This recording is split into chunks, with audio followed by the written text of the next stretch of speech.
Director, hindi mo kami natibag. If they want to investigate, go ahead. But by mentioning the organizing committee of the SEA Games, ako po chairman nun. At paninindigan ko po na napakaganda nung nangyari doon. At kung may anomalya, ako unang magagalit. So go ahead. But my point, Mr. Chairman, honorable members of the court, sa prosecution, to be fair sa prosecution at marami akong kaibigan, I've never felt any intimidation from any of you. I mean, you've continued to be either friends or for those who are former friends but friends. I mean, I don't know if nagkamali lang ako, but on the first day, I nodded ng konti kay Senator De Lima. Gumanon din siya, hindi ko alam kung na-acknowledge because we were friends once upon a time and this is a court. We owe it to each other to be professional, di ba? So wag tayong pumayag na someone like Director Matibag will do that. My point, Mr. President, Mr. Presiding Officer, he could have not announced it and investigated. Imbestigahan mo, tingin mo may mali, imbestigahan mo.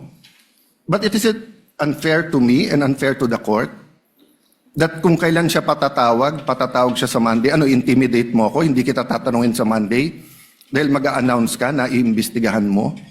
Tapos sasabihin mo may insertion, tapos sasabihin mo hindi liquidated po lahat yun. So, let me talk of unfairness. Hindi ba unfair? Kung ako, babalik rin ko, sasabihin ko, inimbestigahan ko na rin kahapon Ang sabi sa akin, mainit ang ulo ni Director Matibag kasi may contractor na daw yung binigay na lupa para sa NBI at gusto niya sarili niyang contractor. Or would that be fair to him? No. It would be a marites accusation. So that's the same thing he announced yesterday. A marites accusation towards me that affects this court because I am now a senator judge. So I hope this is the last time that I'm going to have to speak about this. But definitely we've been speaking about this, binabawasan talaga kami. Iniisa-isa, even yung mga vlogger na malapit sa administrasyon, sabi, 2 down, 3 down, may kasunod na. Di ba? So, Mr. President,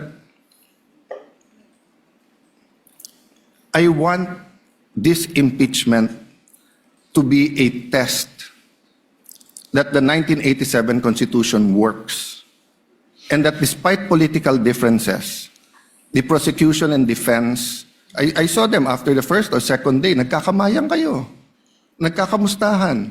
After the first or second day nung mainit na baliktaktakan dyan sa pre-trial, nagbabatian, di ba? Even in court.